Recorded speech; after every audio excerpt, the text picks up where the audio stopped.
All right, here we go. It's time to visit with the Secretary of State of the state of Montana, the Honorable Corey Stapleton. Corey, welcome to the show. How are you, sir?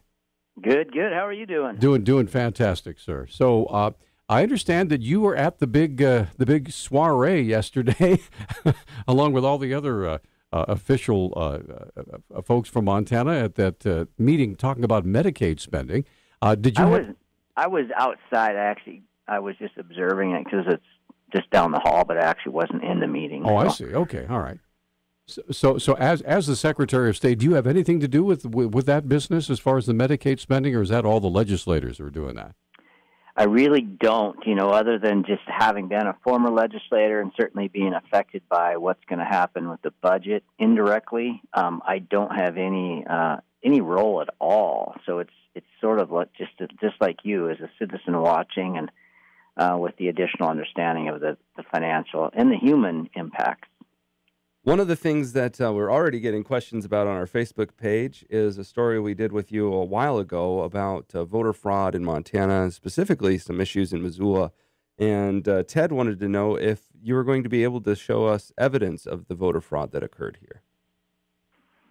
Well, there's been a couple cases in Missoula County, one going back to 3 elections in a row. Missoula County had some issues. They had a school election in 2016, and then they had some ballot harvesting issues in the fall, the presidential election, where you had strangers knocking on people's doors, asking them to deliver their ballots for them. And then we had a case, a gal that came forward, a victim of voter fraud, who actually, the way that I got involved with it is she accessed our website, which is called the Montana Votes website, and recognized that somebody had taken her ballot, opened the ballot, voted it, turned it in, and so that's when we became aware of that.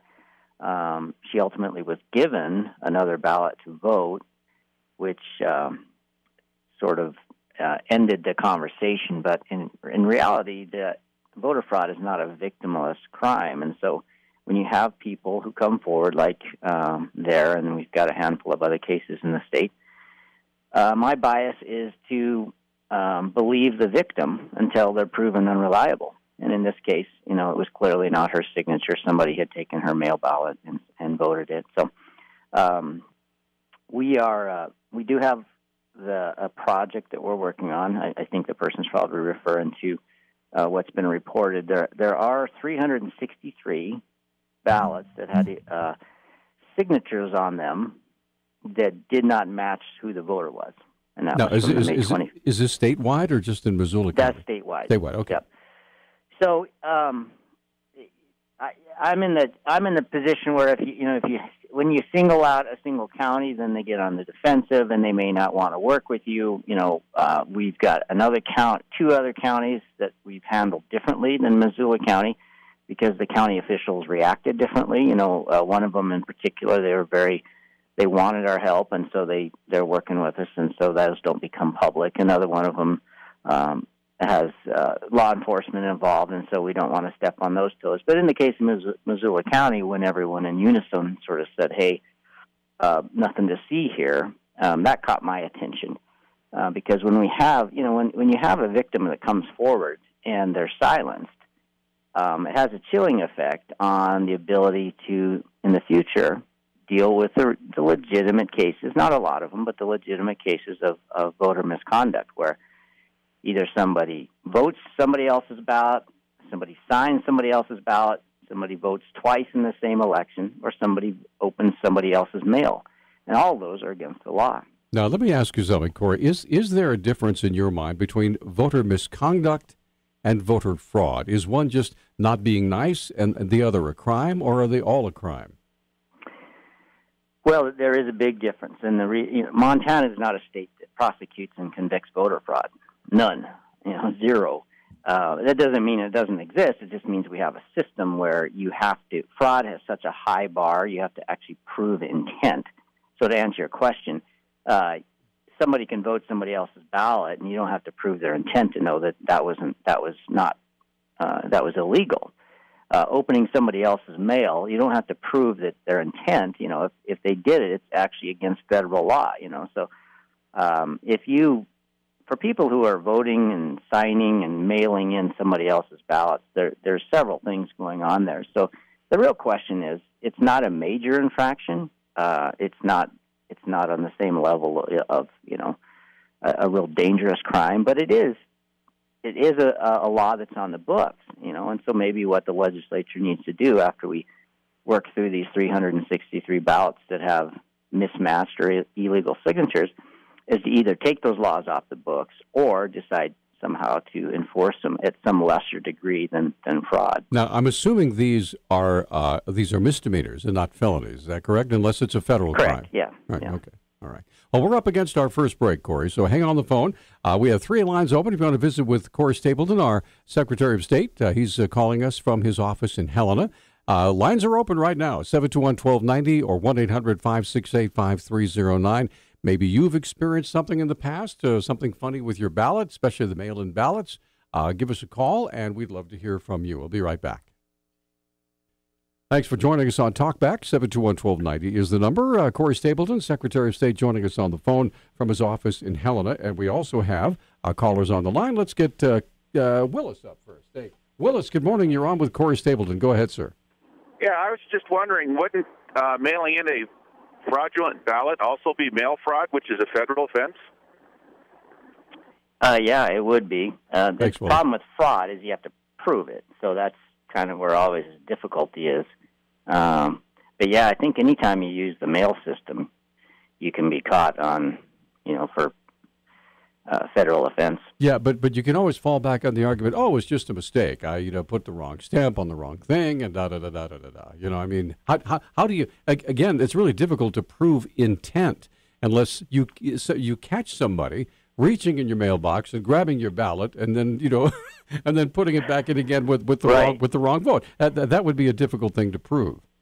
Right. The tack that I think we're going to take, and hopefully the 56 counties will be good with it, we're actually halfway through a survey or a project that I requested that we work jointly on, and that's how do we maybe reform our system so that we go from that having to prove fraud to a lesser bar where you're just like, we don't need to prove intent to know that there's things going wrong. When people are opening other people's mail, you don't have to be a rocket scientist to know that that's not right.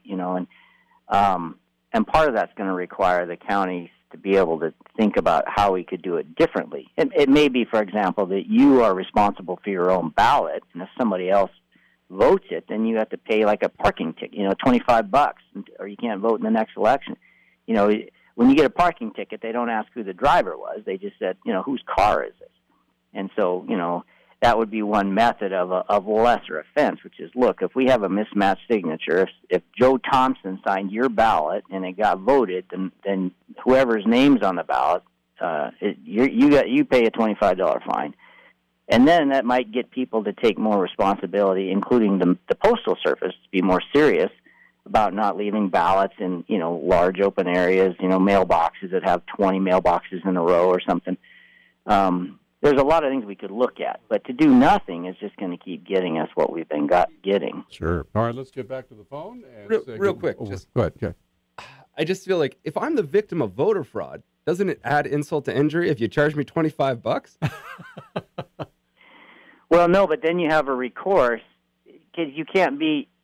If you don't know who did it, then who are you going to? You can't prove the fraud. Well, don't hit me though. Well, if your buddy parks your car on the street and gets a parking ticket, then you have to deal with your buddy. Sure. We want to detach or decouple the county clerks from feeling responsible for voter misconduct. Right now, they take it personal, and that's why you get the reactions that you do, because they're the ones who are making subjective decisions about, hey, this signature was okay, or yeah, I know that, she voted for her daughter who's away in college, but, I'm not going to prosecute because, you don't want to they have a conflict of interest right now, kind of like a cop who won't give speeding tickets because he feels like the people won't be able to pay the ticket. Well, having dealt with the folks at the Missoula elections office quite closely for the last several election cycles, I do know, having walked with them through the steps, that they work really hard. They really do try to make sure that everything's above board and that everything's perfect. but you can't have perfection when there are human beings involved. I mean, it just doesn't happen that way. Am I right or not? You're absolutely right. And if you went to the other 55 counties, you'd find the same. I mean, these are pretty dedicated public servants. They usually have years and years of experience. The problem isn't the people. The problem is that the system we have currently pits them in the way. They get put in between voter misconduct and those ballots being cast. Gotcha. Well, let's get Joe on the line. Joe, thanks for holding. You're on with Corey Stapleton. Go ahead. Yeah, I guess the conclusion I'm reaching from what you're saying is that the mail-in ballot system is flawed, number one. Number two, are you going to investigate, of these 300 ballots that were fraudulent, who they voted for, whether there was a particular, was it voting Republican, voting Democrat? And number three, I brought to your attention that the Department of Health and Human Services was sending out voter registration forms prior to the special election to fill Ryan Zinke's spot, which I thought was a bit odd. All right, thanks for the call. So had somebody reported that to you, Corey? We are, well, there was a few questions in there. First of all, we are investigating. We are not investigating who they voted for, so that's not a target of whether they voted Republican or Democrat. And I don't recall, I don't know what you're talking about in terms of the DPHHS public service doing a mailing before the Zinke. I guess I'm not familiar with what you're talking about there. Okay, let's move along. Pete, you're on Talkback. Go ahead, sir. Hello, Pete. You're on with Corey Stapleton. Go ahead. Okay, thank you. The reason I call is he mentioned university areas. And I would like to know if they're going to thoroughly tighten the system and investigate university communities like Bozeman and Missoula. The students who have voted in this election are not voting in their home districts at the same time to prevent that duplication. All right. So first of all, Corey, is there a law against that? I'm assuming there is, right? Yes, you can only, in Montana, we vote only once. So you can't vote from two locations. You can't vote twice in the same election. In Montana, we are able to check. The problem actually is for students who reside outside the state. And we don't currently, this is a problem in the United States, and a topic of some discussion, can states communicate to see if this is not happening. But we do have the ability for a student at U of M, for example, if they're from Glendive, we do have the ability to make sure that they're not voting both in Glendive and Missoula. Yeah, you have to have some kind of interstate compact in order to look at and compare voter rolls between the states. I think we actually, and Corey, maybe you know, hopefully you do, do we have that with other states that are adjacent, like Idaho, South Dakota, North Dakota? We don't currently have it. You can't mandate it, because if the federal government mandated, then you'd have the federal government taking control of elections, which is it's a states' rights issue. So it's a voluntarily thing, but it's currently sort of in the early stages of seeing whether or not we can get buy-in from a lot of the different states. So, have you noticed that there any one state in particular that we seem to have trouble with, whether it's high population states like California and Washington, or the more adjacent states? Well, see, not every state has a vote once rule. Like Illinois, apparently you can vote as many times as you want. And so it's uncomfortable to come to Missoula and realize you can only vote once. As we say in Butte, vote early and often. Right? Right. In Montana, we vote only once. All right. We're going to take another break. So Corey Stapleton is our guest. He's the Secretary of State. Garth and Josh are both waiting, and the phone's ringing. You're a popular guy, Corey. We're going to come right back with more Talk Back in a moment. All right, thank you. Okay, we're back on Talk Back. 721-1290 is our number. I'm Peter Christian. Joining us on the telephone right now is Secretary of State Corey Stapleton, and you have filled up our phone lines, sir. I'm assuming we have Facebook comments, too. I do. We have full lines and full Facebook. Real quick question. You were talking earlier, and this is kind of in line with that, about Missoula and the way that it was being handled here compared to a couple other areas in Montana. And one of our question askers, Susie, wants to know about what's going on in Yellowstone County. Yellowstone County, being the largest county, the challenge is, surprisingly enough, we have a lot of postal delay. So some counties are unique. So one of the things from my perch is you get to see different things. Like you'll see certain areas of state, they have no late ballots, and you have other places that have lots of late ballots. So Yellowstone County in particular struggles, I think, with a lot of late ballots. A lot of the 1,833 ballots which were cast and did not count in that special election, a big chunk of them came from Yellowstone County. So not so much with the illegal signatures or the mismatched signatures, as we call them. It's kind of an interesting phrase, when you wear mismatched socks. You kind of think, what does that look like, Now I think voter fraud. Yeah, mismatched signature makes it sound a little better. But Missoula County, actually, for the population base, does pretty good in terms of having a lower number of mismatched signatures compared to some others. So each county has its challenges. Indian Country has some challenges.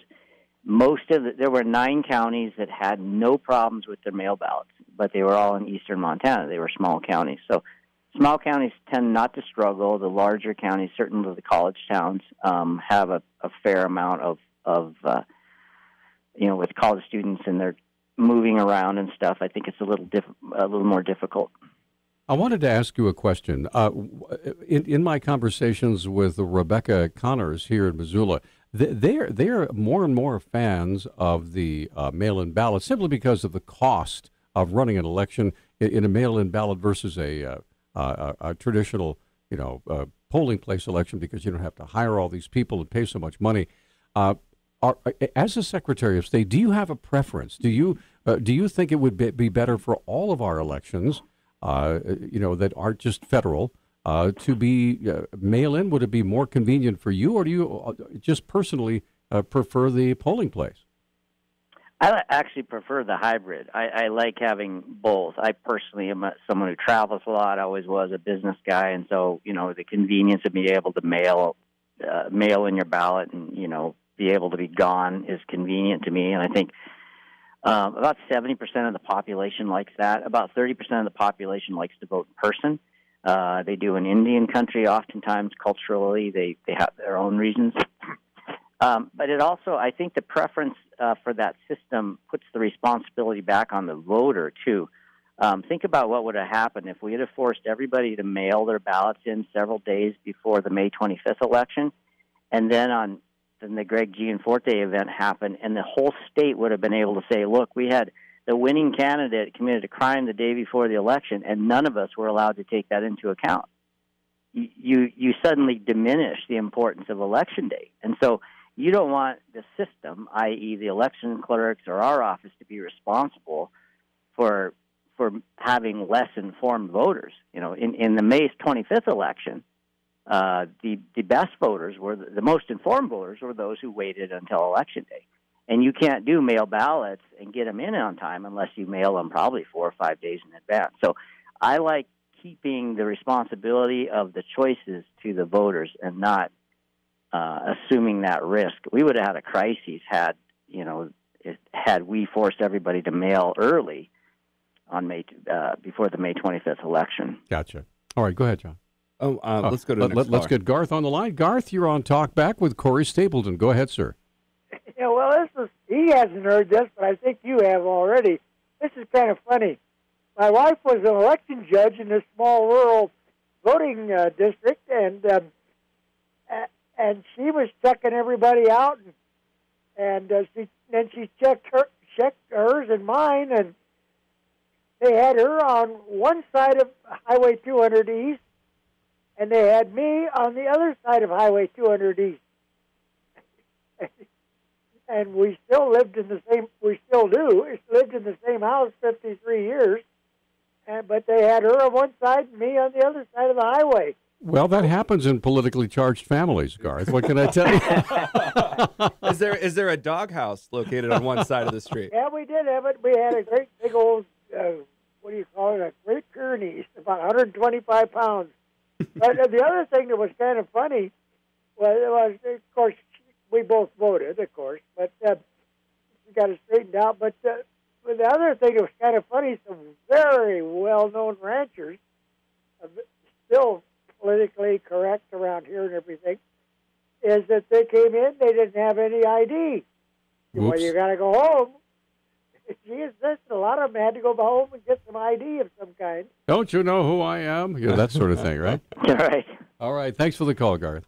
Let's go ahead. Yeah, I'd like to throw another topic in here. I noticed that you and the governor have both been talking a little bit about retaining information for public access when it comes to the government talking to itself, emails, that sort of thing. Text messages, things like that. Yeah. Where are we sitting on all that? Oh, geez. I wish I could. I wish I was smart enough to tell you, but what I'll tell you is all 50 states and the federal government as well struggles with. How do you do that? We have so much information, and on a weekly basis, if I don't delete and empty the trash of my email, it actually shuts me out because I meet the maximum kilobytes or whatever, 250 allowable on my state system. So literally, I constantly am trying to delete and get rid of information just so that I can use so it doesn't become too full. That's the kind of stuff we're talking about. Multiply that by 10,000 state employees, and most all of that information is just it's just confirming stuff and meetings and what this and that. Now, what sort of stuff are you deleting? Like, is a prince in Nambia offering you opportunities for billions of dollars, or is there like a behind-the-scenes discussion about how to reform, state policy on something important? Like, what sort of stuff? Right. So that's exactly the point. So most things are, I get CC'd on everything that's important. So if somebody sets a meeting, or if I accept a meeting, or like people put stuff on my calendar, so I have to say yes or no, and so I get a notice. So those kind of emails. Well, nobody expects me to keep those things. They do expect us to keep things that have policy related or political related.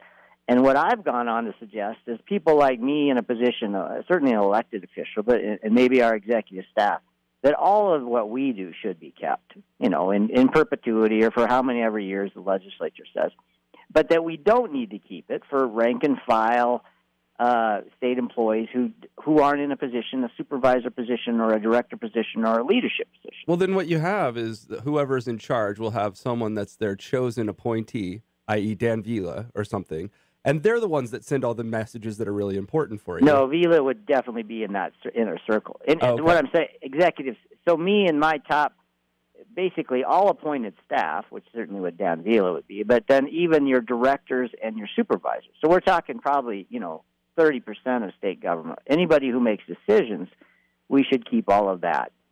But when you suggest that, then of course, the hoarder Nazis go crazy. The purists that say, we never throw anything out. I've got a warehouse here in town, and I didn't know this when I ran for the job, but my job is just to be the hoarder, like to store stuff, paper, boxes, and they sit there, as high as you can, and it's just these big warehouses full of stuff that essentially nobody wants. We literally have to charge people more and more money just so that they'll come and get their boxes when the compliance schedule is passed. Well, it's nice to know where the Ark of the Covenant has been stored from Raiders of the Lost Ark. It's in your. So I'm saying there's got to be a happy medium. There's got to be a happy medium, but if all we're going to have is ideological debates about keeping 100% of it versus making some sort of rational decision on what to keep, then we'll probably just be in this place that we are right now, which is we do nothing new. We just store emails while Dan Vila texts the playbook. All right, we've got to take a break. Charles is waiting on the phone. We have two other lines open, and of course Facebook. Our guest on the phone is Corey Stapleton from his office in Helena, is the Secretary of State, and we'll be right back. Okay, welcome back to Talk Back. 721-1290 is our number. That's John King. I'm Peter Christian. Corey Stapleton, Montana Secretary of State, joining us on the phone. Yeah, Corey, you were talking a little bit about the ideological problem where you have, are we keeping everything or are we keeping nothing? And obviously, we're probably going to end up settling somewhere in between there. But it's my understanding, also Keith on our Facebook page here, he says the Montana Public Records Act requires that all government information be kept.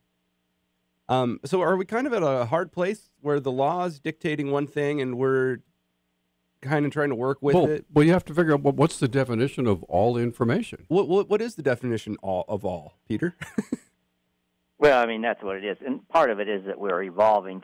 It's not just government. The technological advances have changed everything. But there is some element. We are a republic. We're not a democracy. We're a republic, and people are given 2 and 4 and 6 year terms. With the Constitution, gave us that wisdom to know that people get a period of time. They're going to be judged on the job that they do, and so that was before computers. But we have far more information about decision making now than they did 100 years ago, or even in 1972 when they made this most recent Constitution. So for people to say, well, what is all? Well, you didn't used to get all of anything because they made these decisions in meetings behind closed doors. Right. And, now, what they're wanting is electronic and everything. Well, they never had that information before. They never had that conversation. So they want more than they've ever had. And I'm not saying that maybe that isn't a good direction to go, but I'm saying that historically, you never knew the secret conversations that the budget director had with key legislators when they were hammering out the final details. And there is a conflict of interest. I mean, the people who want this information, the newspaper, they tend to make a lot of money off of information. So having that made available to them, it's understandable. That's their revenue model. But does the public, is it better served to force the storage of all of this stuff, all this paper, all of this data? I don't know. I think what makes more sense to me is that we keep all of the communications from the key decision makers in government. Okay, let's move on. Charles, thanks for holding your own. Talk back with Corey Stapleton. Go ahead. Hey, Corey, what I'm wondering is what I can do legally, because I'm really frustrated that I have just one vote ordinarily. Now, if I've got someone in my family who just doesn't care about politics or who's semi-incapacitated, can I just kind of coach them through the process? They probably ask, how would you vote? And maybe they can't even mark the thing, so I assist them with that, and at the end, they sign their signature. Now, that could only get me a couple votes, but neighbors must be in the same way, and I could help them. Now, I think there's some people. No, I'm asking a question, but okay. I think there's some people that have fewer scruples than I do, and they try to fake a signature. And so I wonder how expert you've trained these registrars in that they can detect fake signatures, tracing and whatever. All right. Thanks for the call, Charles. So what do you think, Corey? How thorough is their training? Yeah. Yeah, it's a great question. In fact, I know that we're currently working with the 56 clerks until the November 30th. We're actually gathering data from the special election and trying to, get some good lessons from it. But one of the areas that we're certainly going to have to concentrate on is training for signatures. In Missoula, that was part of the issue. We had a new person or a temporary worker checking the signatures. And so certainly they're not going to be experts. But then even our elected clerks or our staff aren't going to be experts either. Signatures are probably not that difficult to forge if you're looking at the signature you're trying to forge. Whether or not that's a real issue, I haven't personally seen that to be an issue here. I'm pleased to say that. I mean, I don't think that's widespread. When you consider that we have 363 signatures that aren't legal out of 383,000 that were cast, it gives you it's a million people in the state, but it is still significant because Montana, our elections tend to be very close, and so I keep getting back to this. In Montana, every vote matters, and we really need to hone in on some of the training, additional training, what to look for.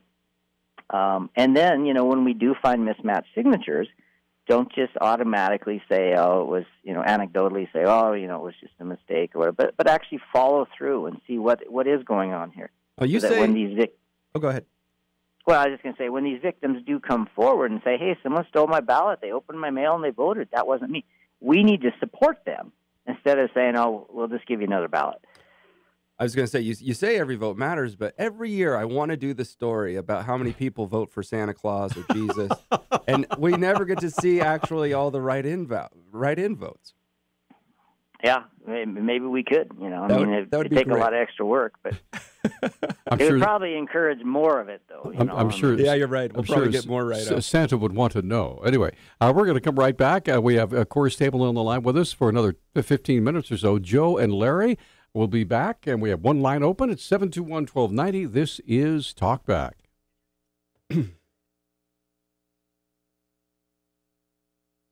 And we are back on Talkback. 721-1290 is our number. And we've got folks waiting on the phone talking with Corey Stapleton. He is the Secretary of State. And so let's jump right back on the phones and say good morning to Joe. Hi, Joe. You're on with Corey Stapleton. Go ahead, sir. Hi, Corey. I called in earlier, and I just want to give you a little background. I went to Helena, and I visited the Attorney General's office on this DPHS matter about mailing voter registration prior to the special election.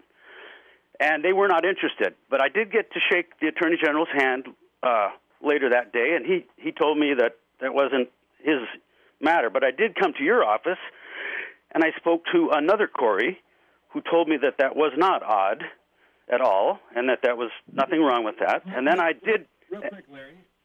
And sorry. Hey, Larry, would you mind just telling us exactly what happened with DPHS? Because a lot of people don't understand the context of what you're saying. I'm saying that the Department of Health and Human Services was mailing voter registration forms to Medicaid recipients just prior to the special election. Okay, and I thought that was a bit odd.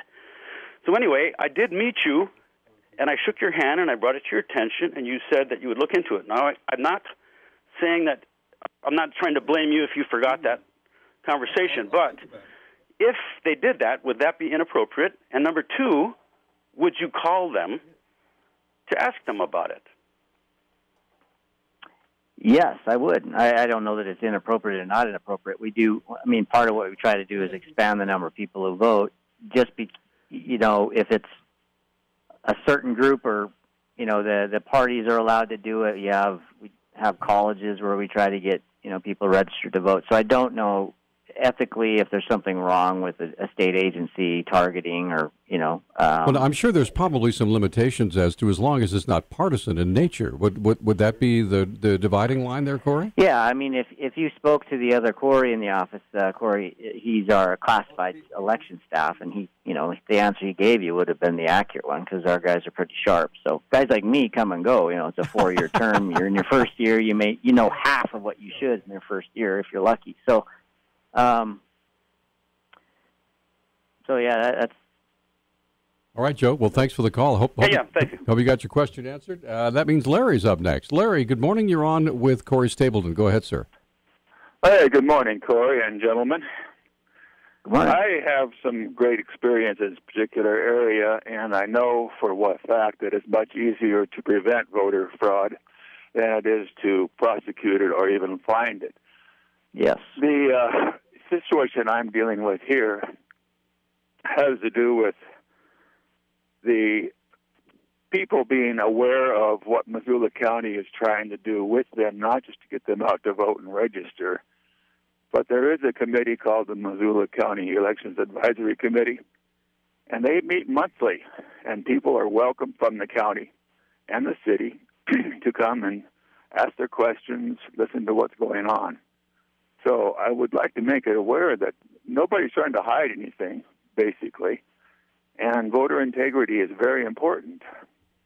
So if they want to come to the meetings like the college students have in the past, just call the elections office, and they'll tell you when the next meeting is. And there's also on the Missoula paper, we'll post that too. But anyway, that's what's going on there, and good luck, and we have to try to work on these things. Like, for example, I believe that a photo ID is the best thing to do, but that's another story. All right. So thank you for your time. Thanks, Larry.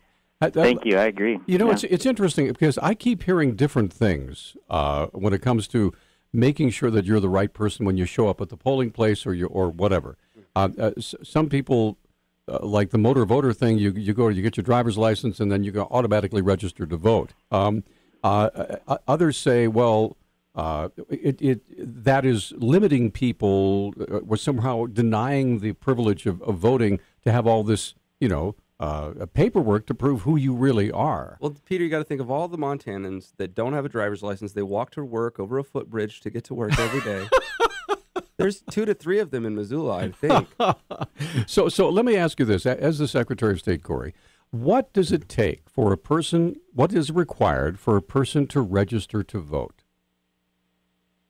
You just got to show, you got to show that you're old enough, so you got to have a birth certificate. You have to prove that, and you have to show them who you are, and that's, they want to make it, you got to be a resident, so, basically we want all of the eligible voting age adults to take part in our democracy. So anything we can do to help facilitate that, to communicate that, to make it easier, is what we're interested in. So we have to have proof of age, proof of address, and proof that you're a citizen of the state? You need to be a United States citizen too, but, in some states that becomes more of an issue than up here. But, you just need to prove who you are and that you're an eligible.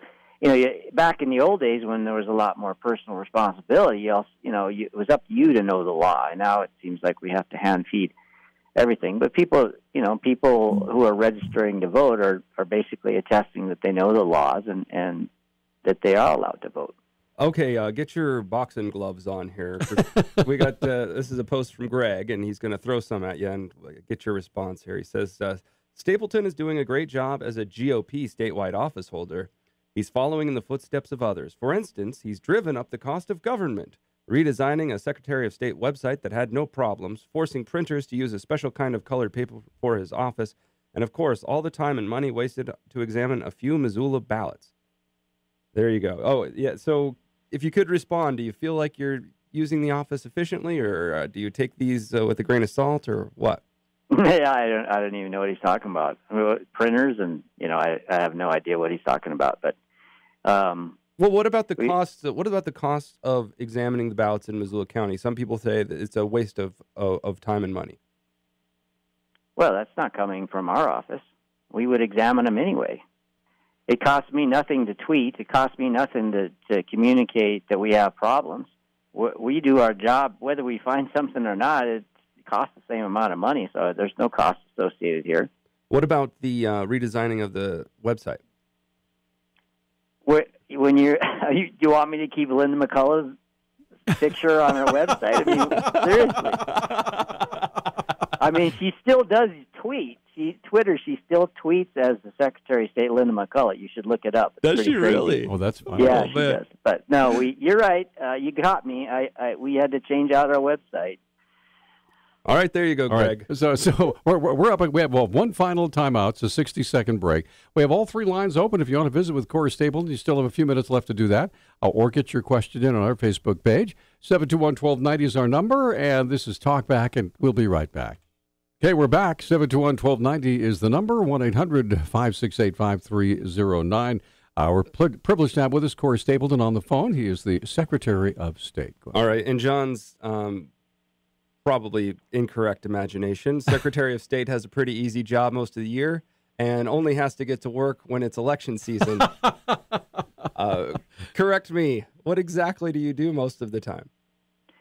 The vast majority of our resources actually go towards the business community. We're actually Montana's business officer. All 160,000, businesses in Montana, they pay their fees annually. They renew them. They start them. We authenticate who businesses are so that not just other states, but other countries, around the world. The mission of our office is to help commerce thrive and to promote democracy. So we actually have a couple other little ones. So there's about 5 different things we do. Elections is a big, a visual part of what we do. But in terms of revenue, it's the business services and the community of serving all of Montana's companies. Corey, in what ways are you trying to streamline things for businesses, not necessarily let things skate, but to make things easier and less cumbersome for businesses to keep rolling? Wow, we've made some really major changes. In fact, huge improvements. When we took office on January 2nd, the waiting time for customers calling in was 2 hours in business services. It was crazy. There was a failing IT system. We've turned that around. We've gone digital on September 1st, statewide. In fact, we're running a public service announcement letting people know, hey, we're not accepting paper anymore in terms of you renewing your annual business. So it's 30% of the paper had errors in it. It was just crazy. So we've gone digital. We're We've upgraded our ability to customer service, sped it up, and probably most importantly, what used to take up to 40 clicks with your mouse is down to 3 now. Search, click, pay. You look for your company, you click on it, and you pay, and you're done for the year. And it used to take you up to 40 different clicks to do the same thing. Wow. All right, let's get back to the phone and say good morning to Dave. Dave, thanks for holding. You're on with Corey Stapleton. Go ahead. Yes, it sounds like going to the polls is a safer way to vote. But if you're a retiree and you've lost your driver's license because you can no longer drive, I mean, what kind of thing can you do if you go to the polls if you don't have a driver's license anymore? You just bring in like a heating bill or I think a utility bill that shows your name and your address is typically acceptable. You'd have to have your that would work as a way of proving who you are. Yeah, it's not the preferable way. I mean, ideally, you've got some sort of even an expired driver's license or a military ID or some sort of picture ID. We live in a world where we have we have to prove who we are and virtually everything. They just need to know who you are. I still have a picture ID to buy videos at Hastings. And your signature changes as you get older. I mean, mine is different than it was when I was 20. And could there be a conflict especially if you got arthritis or something and you're having problems writing? Well, where were you hanging out when you were 20? Well, I'm joking. A few of my Navy buddies, I'm sure, didn't sign the same when they were 20 as they do now. Right. No, you just actually get a new signature on record. So if you, like, say you've got or maybe a broken hand or you've like arthritis, you would just go to your local right to the county elections office and just show them and give them a new signature on file. Okay. They're going to catch it anyway, and so what they'll do is they'll send you a letter or make an outreach call to you if you don't wait till the last minute to vote. They need enough time to catch it and give you a call or a letter and let you know, and then you can come in and prove it. But it adds that extra step of inconvenience. Hey, Dave, we've got to get one more call in, okay? Yep. Thanks for the call. And this is Mike. Mike, you're our last caller. Go ahead. Hi. I just wanted to lend a little bit of information. I deliver mail, and, there's probably several thousand on my route just because there's multiple people in various residence houses or apartments. During mail-ins, I see quite a bit, pretty high number of people I've never heard of. And I treat it like any other mail. If it's, I'm not just going to deliver mail, 5 ballots to a place that gets 1 or 2 people that I've never identified. Mm-hmm. So a lot of that goes bye-bye. So you can factor that in with the, well, I'd love for you to let our office know that. Connect with us or shoot us a note. Not to put you on the spot, but we do want to talk to people who deliver the mail and just get some perspective there too. That would be very helpful to know if you wanted to reach out to us and connect. Okay. Well, I happen to know this is one of the most honest men you'll ever meet is on the phone right now. That's my friend Mike. So I appreciate it. You can take his word to the bank. Your perspective's helpful. Your perspective's helpful, and it helps when we get what the clerks are saying and what the postal carriers are saying, and then what some of the transient population, whether they're retirees or college students, it gives us a better picture on how we can improve the system. So I would really appreciate it. All right, Mike. Thanks, buddy. All right, thanks. See you later. Well, there you have it. Talkback maybe almost improving the system. And we are just about out of time with you, So in 30 seconds, Corey, what's the best way to contact you in your office if we have questions about what's going on? You can just shoot me an email. I'm going to store it indefinitely at corey.stapleton@mt.gov. All right. Thanks, it's always a pleasure. You're a kick in the pants, and we appreciate it. Thank you. All right, thanks, Corey. Have a good one. Have a great day. Thank you, sir. All right, tomorrow, the Montana World Affairs Council on the radio. We'll be talking with an expert on North Korea from the Mike and Mansfield Center. Mike and Maureen Mansfield. Or the Marine and Mike Mansfield. I'm not Mike sure. And who knows? It's the Mansfield Center. It's an M&M Center. You guys have a great day and enjoy the smoke. It's back, and so we kind of missed it. A couple days of clean air. Anyway, have a great day, everybody. We'll see you tomorrow.